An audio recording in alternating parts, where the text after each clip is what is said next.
مفتی تقی عثمانی صاحب دامت برکاتہم نے ایک بیان کیا، اس میں بتایا کہ امام ابو حنیفہ کی کرامت تھی کہ وضو کے پانی سے ان کو گناہ دھلتے ہوئے نظر آتے تھے.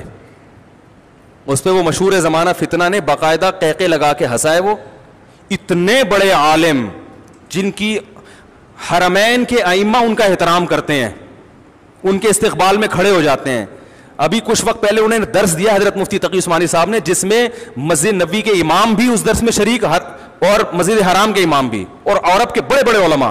5 سال حضرت مفتی تقی عثمانی صاحب مکہ اور جدہ کی جو کمیٹی ہے نا، جس میں کئی ممالک کے علماء ہیں، ان کے سربراہ تھے. اور سعودیہ کے جو مکہ کے رئیس تھے وہ حضرت مفتی تقی صاحب کے نائب تھے. عرب کسی کو اپنا امیر اتنے آرام سے تسلیم نہیں کرتے. عرب میں عصبیت بہت ہے، لسانیت بہت ہے. حضرت مفتی تقی عثمانی صاحب نے اپنے تقوی اور علم کا لوہا منوایا ہے، مانا ہے انہوں نے کہ بھائی یہ اس معاملے میں امیر ہے. اس کا ایک انجینئر مذاق اڑا رہا ہے اتنے بڑے عالم کا اور ہنس رہا ہے تکبرانہ ہنسی کے ساتھ. تمہاری اوقات کیا، تم ان کے ٹخنے کے برابر نہیں ہو. اور نیچے میں نے لوگوں کے کمنٹس دیکھے، سب اس کو اپریشیٹ کر رہے ہیں کہ لگے رہو ان مولویوں کو لگام دے کے رکھو. تو بھائی آپ جاہل ہو. یہ کرامتاً ممکن ہے کہ کسی کو گناہ دھلتے ہوئے نظر آ جائے، کرامت ہے. کرامت کی نسبت کس کی طرف ہوتی ہے؟ اللہ کی طرف. تو بہت سارے علماء سے ایسی کرامتیں منقول ہیں. تبھی میں کہتا ہوں سامنے ایک دفعہ بٹھا دو، ایک دفعہ بٹھا دو. میں امام بخاری کی کرامتیں نکال کے دکھاؤں گا. فضائل اعمال کے جن واقعات پر تم ہنستے ہو نا، لوگوں کا مذاق اڑاتے ہو فضائل اعمال کا، میں بتاؤں گا انشاءاللہ فضائل اعمال کی یہ کرامتیں کن کتابوں میں ہیں. صحیح ہے نا؟ ان کتابوں کے مؤلفین کا مذاق اڑاؤ تم. ان میں بہت سے محدثین ہیں، تم نے ان کا مذاق اڑانا شروع کر دیا تو تمہیں بخاری مسلم سے بھی ہاتھ دھونے پڑ جائیں گے. تمہیں پتہ ہی نہیں کم بہت، تمہیں کرامت کا مطلب ہی نہیں پتا کرامت کیا ہوتی ہے.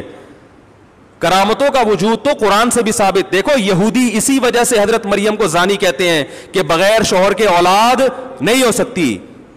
وہ بھی اسی طرح ٹھٹھا کر کے ہنسا کرتے تھے، یہ کیسے ممکن ہے بھائی بغیر شوہر کے عورت کے اولاد ہوگا ہی نہیں، نہیں یہ زانیہ ہے معاذ اللہ. اللہ نے دلائل معجزے قائم کر دیے. یہودی آج تک حضرت مریم کو کیا کہہ رہے ہیں؟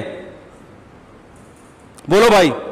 جبکہ اللہ کہہ رہے کہ اللہ اپنی قدرت سے جب آدم کو باپ اور ماں کے بغیر پیدا کر سکتا ہے تو عورت کو شوہر کے بغیر بیٹا کیوں نہیں دے سکتا؟ لیکن اللہ کے ذمے ہے کہ اس کو ثابت کرے. اللہ نے ثابت کیا. حالانکہ حضرت مریم پیغمبر بولو بھائی نہیں ہے. ہاں یہ ضرور کہا جائے گا کہ ایک کرامت وہ ہے جس کا قرآن نے ذکر کیا، اس کا انکار کفر ہے. اور ایک کرامت وہ ہے جو قرآن کے نزول کے بعد گزری، تو قرآن اس کا ذکر کیسے کرے گا بھائی؟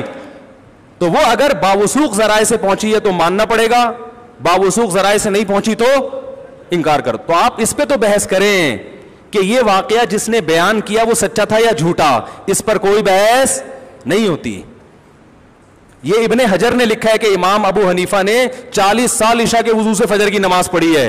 ابن حجر کا یہ شخص کبھی مذاق نہیں اڑائے گا، کیونکہ علامہ ابن حجر شافعی کا مذاق اڑایا تو آپ کو علم حدیث سے ہاتھ دھونا پڑ جائے گا. جتنے بڑے بڑے آج کل محدثین پیدا ہو رہے ہیں نا جو حدیث کو صحیح اور ضعیف کہتے ہیں، یہ سارے علم حدیث میں حافظ ابن حجر کے محتاج ہیں.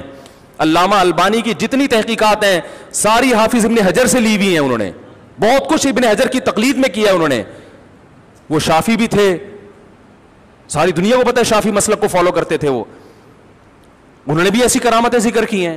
ان کا کبھی مذاق، جہاں کسی عالم دیوبند کا یا بریلوی عالم کا نام آ جائے گا ان کو مذاق اڑانے کا موقع. تو پتہ چل رہا ہے کہ آپ دکانیں چلا رہے ہیں، آپ لوگوں کو صحیح گائیڈ نہیں کر رہے. یہ بزرگوں کی کرامتیں ہر دور میں ہوئی ہیں، اس دور میں تو زیادہ ہوتی تھیں. تو نبی نے فرمایا کہ جب ہم وضو کرتے ہیں تو وضو کے پانی سے گناہ دھلتے ہیں. تو اللہ اپنے کسی نیک بندے کو یہ گناہ دکھا دے تو اس میں کیا رہ جائے بھائی؟ حضرت موسیٰ کی ماں پیغمبر تھی لیکن ان کو وحی ہو رہی ہے. اوحینا الی ام موسیٰ ان ارضعیہ. اللہ کہہ رہے ہم نے موسیٰ کی ماں کو بتایا، وہ الہام کیا کہ اس کو دودھ پلا. فَإِذَا خِفْتِ عَلَيْهِ. جب خوف پیدا ہونا کہ فرعونی قتل کر دیں گے، فَأَلْقِيهِ فِي الْيَمِّ. دریا کی موجوں کے حوالے کر دینا. وَلَا تَخَافِي وَلَا تَحْزَنِي. ڈرنا نہیں، غم نہ کرنا. یہ الہام پیغمبر کو ہو رہا ہے، غیر پیغمبر کو. عورت تو پیغمبر بن ہی نہیں سکتی. اور ایسا پکا الہام تھا کہ قرآن کہہ رہا ہے انا رادوہ الیک، اے موسیٰ کی ماں غم نہ کرنا، ہم اسے تیری گود میں پہنچا کے چھوڑیں گے اور اسے پیغمبر بنا کے چھوڑیں گے. اور پھر حرمنا علیہ المراضع، فرعون کے محل میں دودھ حرام ہو گیا اس کے اوپر. وہ بچے کو واپس گھما کے لے کر آئی، ماں کی چھاتیوں سے منہ لگایا، دودھ پینا شروع کر دیا. اللہ فرماتے ہیں ہم نے یہ اس لیے کیا تاکہ موسیٰ کی ماں کو یقین ہو جائے ان وعد اللہ حق، ان کی اللہ کا وعدہ سچا ہے. پتہ چلا الہام اتنا طاقتور تھا کہ ان کو یقین ہو گیا کہ یہ کس کی طرف سے ہے، من جانب اللہ. تو قرآن سے پتہ چلتا ہے کہ غیر نبی کو ایسا الہام ہو سکتا ہے جس میں اس کو یقین ہو جائے کہ یہ کس کی طرف سے ہے، اللہ کی طرف سے. اگر آپ کہتے ہو کہ یہ الہام کا سلسلہ ختم ہو گیا، اس پہ قرآن و حدیث سے کوئی دلیل پیش کرو. آپ ممکن ہے آپ ایک حدیث پیش کر دو لوگوں کو بیوقوف بنانے کے لیے کہ نبی صلی اللہ علیہ وسلم نے فرمایا میری امت میں اگر کسی پہ الہام ہوتا، محدثون ہوتے تو وہ عمر ہوتے. کیا خیال ہے؟ وہ کون ہوتے؟ عمر. تو اس الہام سے وہ الہام مراد ہے جس سے کوئی شرعی مسئلہ ثابت ہو رہا ہو. شرعی مسائل اب الہام سے ثابت، بولو بھائی، نہیں ہو سکتی. پوری امت کا اجماعی مسئلہ ہے کہ آج بھی الہام ہو سکتا ہے. آپ خود بار بار کہتے ہیں کہ اجماع یہ حجت قطعیہ ہے.